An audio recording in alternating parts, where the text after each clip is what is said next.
Yeah అలాగే నామకార్థంగా ఉన్నటువంటి వారికి విడుదల పొందేటట్లు నామకార్థ సంఘాల్లో పరిశుద్ధ ఆత్మదేవుని క్రియ జరిగించాలి.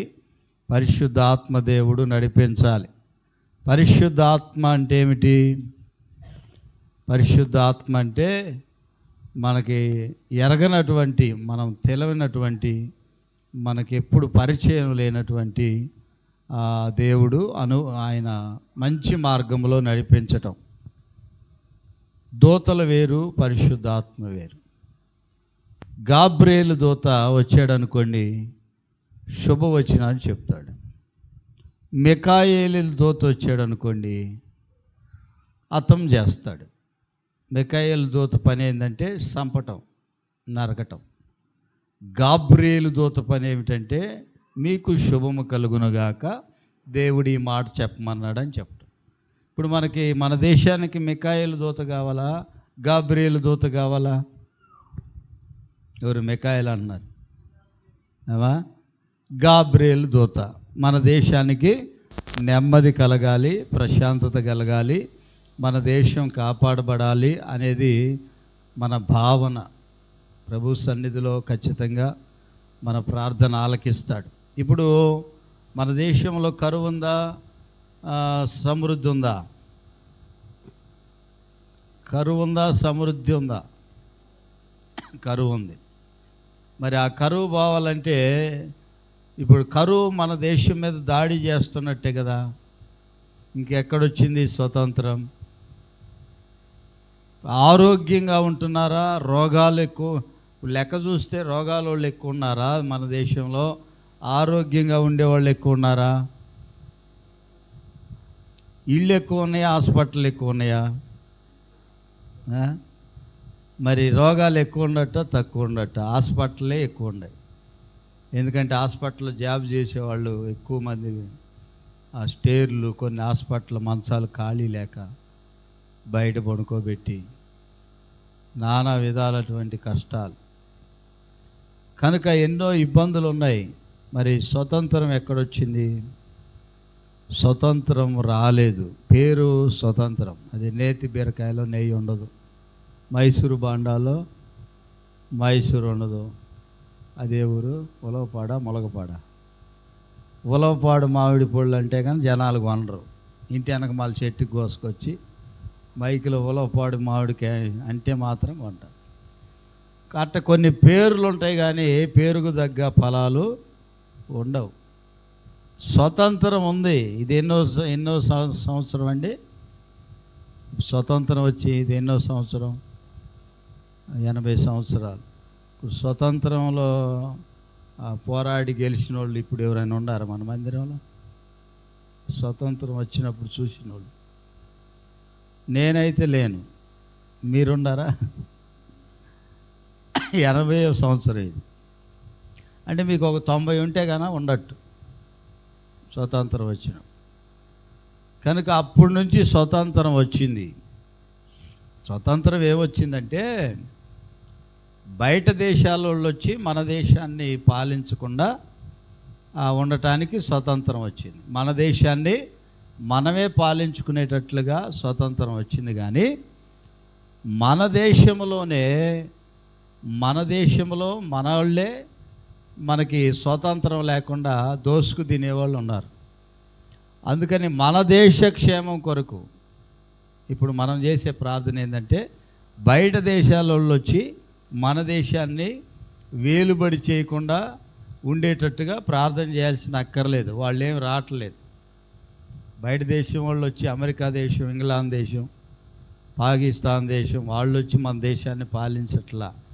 అది ఓకే, అంతవరకు బాగానే ఉంది. అంటే వాళ్ళు రావటానికి సిద్ధంగా ఉన్నారు. బార్డర్లో ఎప్పుడు యుద్ధాలు జరుగుతూనే ఉంటాయి. మన మధ్య కాశ్మీర్ కావాలని వచ్చారు కదా యుద్ధానికి. అవి యుద్ధాలు జరుగుతూనే ఉన్నాయి. మన దేశం కాశ్మీర్లో మంచి ఆదాయం ఉంది. టూరిజం ప్లేసు, మంచు కొండలు, యాపిల్ పళ్ళు ఆదాయం. యాపిల్ పళ్ళు ఎలా కాస్తాయి అంటే ఆ చెట్లకి యాపకాయలు కాసినట్టు కాస్తాయి. అవి వాళ్ళు అమ్ముకోవటానికి ఆ దేశం మాకు కావాలని, అది మన దేశమే, మాకు కావాలని వాళ్ళు వస్తారు. అది బార్డర్లో యుద్ధం. ఇప్పుడు వాళ్ళకి ఏదైతే నచ్చిందో అది కావాలని, ఇప్పుడు ఇజ్రాయెల్ దేశం ఉందనుకోండి, చిన్న దేశం, అది మాకు కావాలని పాకిస్తాన్ దేశం వాళ్ళు, లేకపోతే మక్కా దేశం వాళ్ళు, ఇట్లా కొన్ని దేశాల వాళ్ళు వాటి మీద కన్నేసి ఏకమై దీని మీదకి వస్తారు. అది సంపాదించుకుందామని, ఆదాయం ఎక్కువ ఇజ్రాయెల్ దేశం. అలాగూ కొన్ని దేశాలు ఆక్రమించుకోవడానికి కారణం ఏంటంటే సంపన్న దేశాలు అయితే వస్తారు. ఇప్పుడు మన ఇండియాలో అంత సంపన్నత ఏమి లేదు. మన ఇండియాలో వేరే దేశస్తులు వచ్చి దోసుకునే అంత సంపద లేదు. అందుకని మన దేశం మీదకి రారు. మన దేశం మీదకి ఎవరు వస్తున్నారంటే మనోళ్ళే మనకి శత్రువులు, మన దేశస్తులే మనకి శత్రువులు.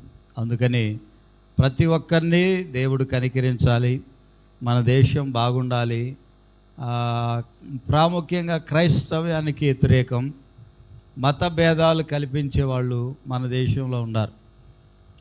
ఎవరు మతం వాళ్ళు ఇప్పుడు పాటలు పాడితే పాటలు బాగానే పాడతాం, అందరు జెండా వందనం చేస్తారు, పాటలు బాగానే పాడతారు.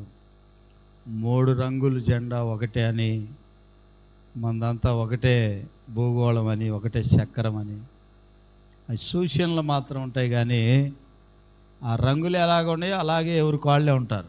మా కులం వేరు, మా మతం వేరు, మాది వేరు, మీది వేరు, అవన్నీ మామూలుగానే ఉన్నాయి.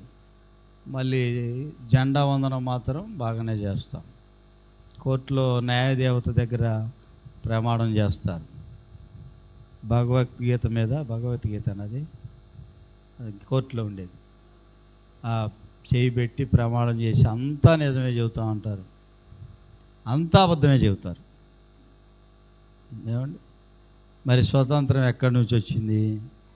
కనుక మనం నిజంగా స్వతంత్రం అనేది వస్తే మనం పెదవులతో కాకుండా మనం నిజంగా మనసారా ప్రార్థన చేసినప్పుడు దేవుడు ఖచ్చితంగా మనకి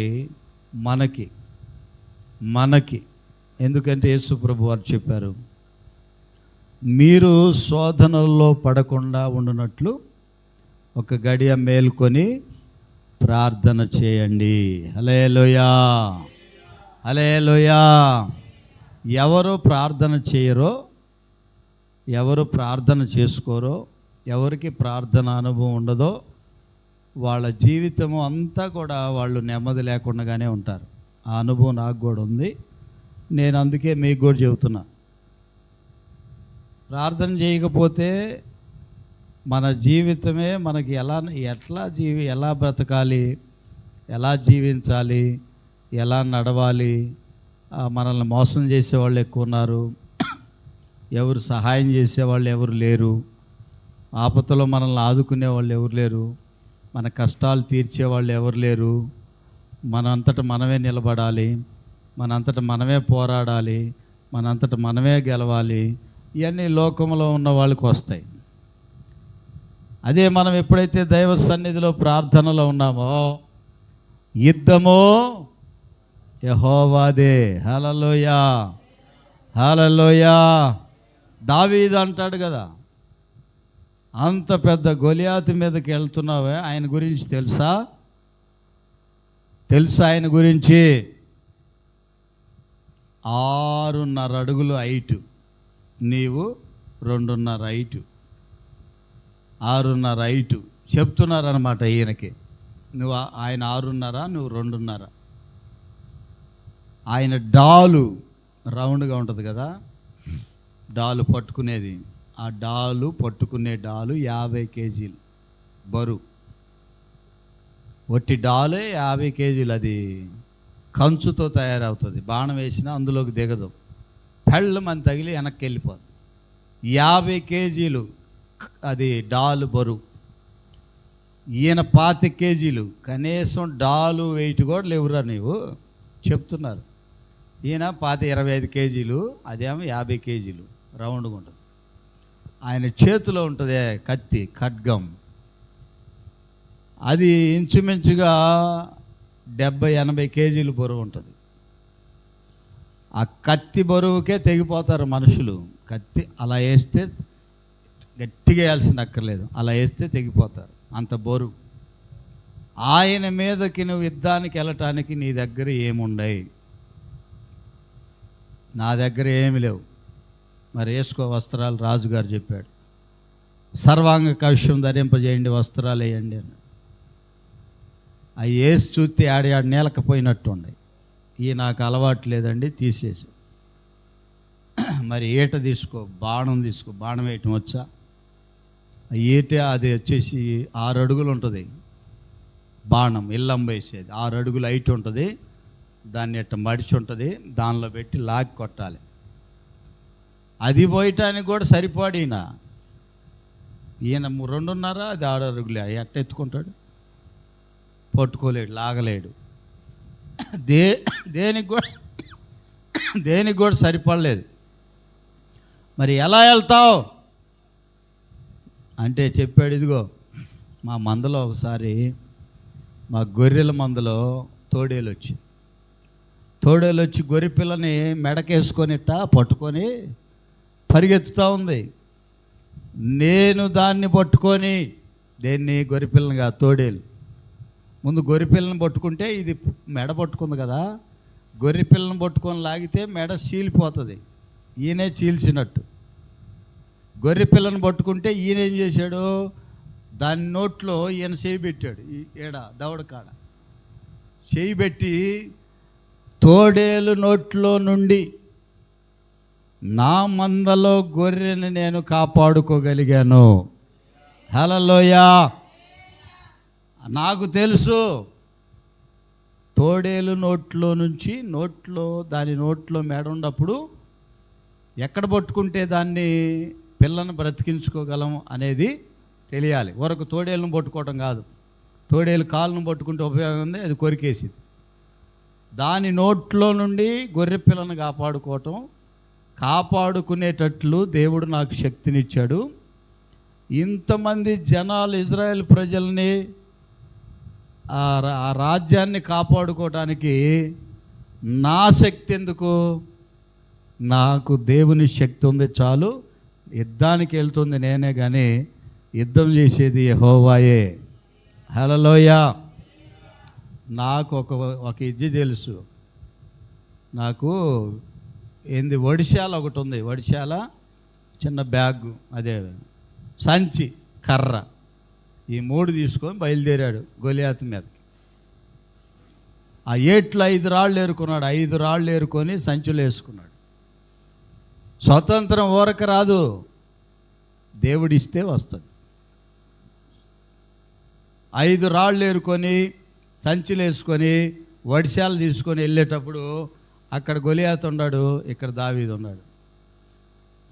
ఒరే దావీదుగా, నీ కంటికి నేనేమన్నా కుక్కలాగా కనపడుతున్నాను అన్నాడు వాడు.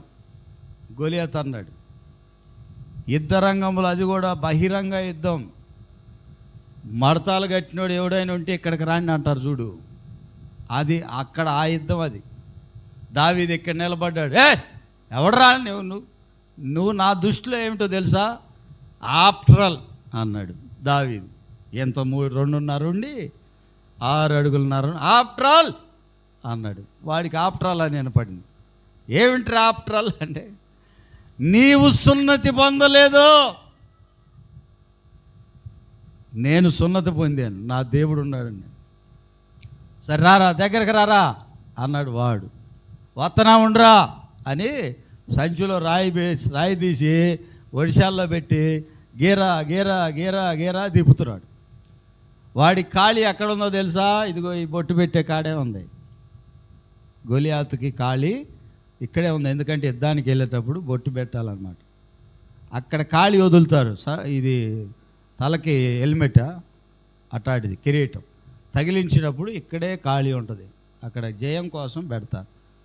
రక్తం కోసో, ఈయన రక్తం కోసో, ఏదో ఒకటి కోసి పెడతారు. అక్కడే ఖాళీ ఉంది. దావీదు గీరా గీరా గీరా గీరా గీరా తిప్పుతుంటే ఇట్ట అంటా ఉన్నాడు గొలియాతు. అయ్యి ఆడేత్తరో చూద్దాం, నాకు వాడికి తగిలితే కదా, ఏడేత్తరో చూద్దామని లాగి కొడితే ఖచ్చితంగా ఆ రాయి బట్టే ఖాళీ ఉంది అక్కడ, అక్కడే వెళ్ళి తగిలిందండి. తగలటం బారుదూలం పడ్డాడు కింద. మన దేవుడు ఎవరంటే శక్తిహీనులతో శక్తి కలిగిన కార్యాలు చేసి నేను నా ప్రజల పక్షాన ఉన్నాను అని నిరూపించేవాడు మన దేవుడు. ఇద్దరు బలవంతుల్ని పెట్టి ఒకడు గెలిస్తే ఒకడు ఓడిపోతే చూసేవాడు కాదు. బలవంతుడి మీదకి బక్క చిక్కినోడిని పంపిస్తాడు. అది మన దేవుడు చేసేది. ఇప్పుడు కుందేలేనా తాబేలు కుందేలా నక్క తాబేలు కుందేలు వేసుకోండి. ఆ రెండింటికి పోటీ అన్నప్పుడు ఎవరు గెలుస్తారని మనం అనుకుంటాం? మనం అనుకోవాలి కదా, కుందేలు గెలిచిద్దని మనం అనుకుంటాం. కానీ చివరికి గెలిచేది ఎవరు? మరి అది మనం అనుకునేది వేరు, దేవుడు చేసేది వేరు. కనుక ఏ విషయంలోనైనా మన ఆలోచనలు ఎప్పుడైతే పక్కన పెట్టగలుగుతామో అప్పుడు ఖచ్చితంగా దేవుని కార్యాలు మన పట్ల జరుగుతాయి. హల్లెలూయా. మన ఆలోచనలు ఖచ్చితంగా పక్కన పెట్టాలి. పెట్టన పక్షంలో మనమే యుద్ధం చేయాలి. మనం యుద్ధం చేస్తుంటేనంట ఆయన చూస్తూ ఉంటాడు, సరే చేస్తున్నాడు కదా చేయనీళ్ళని అనుకుంటాడు. నా వల్లే ఆడైద్దయ్యా అన్నప్పుడు ఆయన చేస్తాడు. కనుక ఎప్పుడైనా ఏ విషయంలోనైనా దేవుని మీద మనం ఎప్పుడైతే భారం వేస్తామో, ప్రయాసపడుతున్న సమస్త జనులారా నా యొద్దకు రండి. మనం ఏం చేస్తాం? నువ్వే నా యొద్దకు, దమ్ముంటే నిజంగా దేవుడు అయితే, మా దేవుడు అయితే నువ్వే మా యొద్దకు రా. ఆయనకేం జరగదా మన యొద్దకు రాకపోతే? ఏమండి, ఆయనకి జరగదా? ఆయనకి జయించడం రాదా? ఆయనకి జరగదా? లేకపోతే ఏంది? ఆయన చెప్పిన మాటకి మనం విధేయత చూపించాలి. మరి అంటది కదా, ఆయన చెప్పినది మీరు చేయండి. ఇంక రెండో మాట వద్దు. ఆయన ఏది చెబితే అది చేయండి, మీకు కార్యం జరుగుతుంది. ఏది జరిగితే అది చేయండి. దేవుడు చూసేది అదే. ఆయన చెప్పింది మనం చేయాలి. అప్పుడే దేవుని కార్యాలు మనకు జరుగుతాయి. దేవుడు మన పక్షంగా కార్యాలు చేస్తాడు. ఇజ్రాయేల్ ప్రజలకి ఆహారం లేనప్పుడు, గొర్రెల మేకలకి నీళ్లు లేనప్పుడు దేవుడు ఏం చెప్పాడు? అయ్యా, ప్రజలందరూ ఆహారం లేక, అన్నం లేక, నీళ్లు లేక గొంతెండి చచ్చిపోతున్నారయ్యా అంటే, నీ చేతిలో ఏముంది అన్నాడు. ఆయన చేతిలో ఏముంది దేవుడికి తెలియదా? కర్ర ఉంది. ఆ కర్ర తీసుకొని ఆ రాయిని కొట్టు అన్నాడు.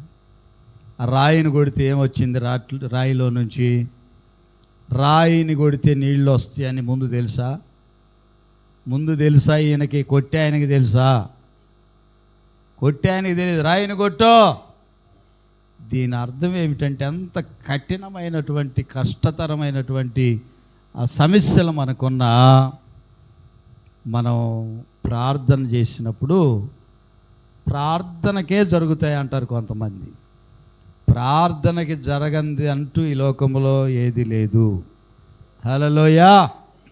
కనుక ప్రార్థన వలనే ఏ కార్యమైనా, ప్రార్థన వలనే ఏ పనైనా. అది ఒక పాట ఉంది కదా, ప్రార్థన వలనే పైనము, ప్రార్థన వలనే ప్రాకారము, ప్రార్థన వలనే జయం, ఏదో ఉందో మొత్తానికి. ఎప్పుడో ఎన్నో ఛానల్. కనుక ప్రార్థనతోనే మనం ప్రతి కార్యాలు జయించగలుగుతాం. అయితే ఇప్పుడు మనం మోకరించి ప్రత్యేకంగా ప్రార్థన చేద్దాం.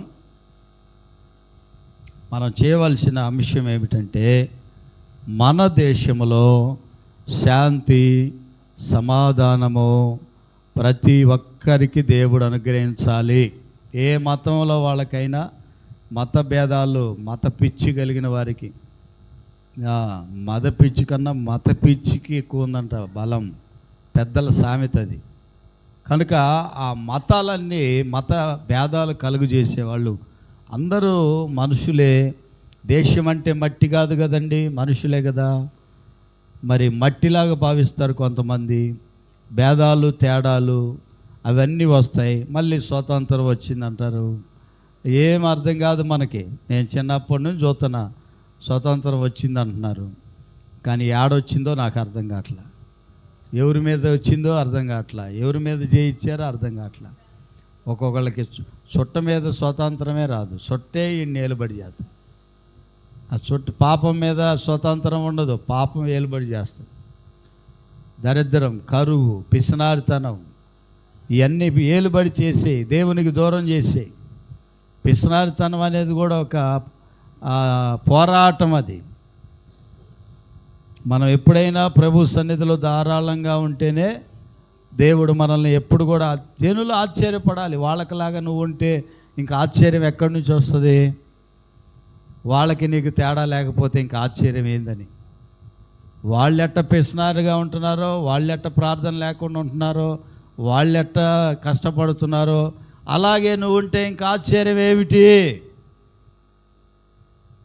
రాత్రులు చేపలు పడితే ఆశ్చర్యం ఏముంది? సూర్యోదయం అయినప్పుడు కదా వల వేస్తే ఆశ్చర్యం, చేపలు వల నిండా పడితే ఆశ్చర్యం కలిగింది.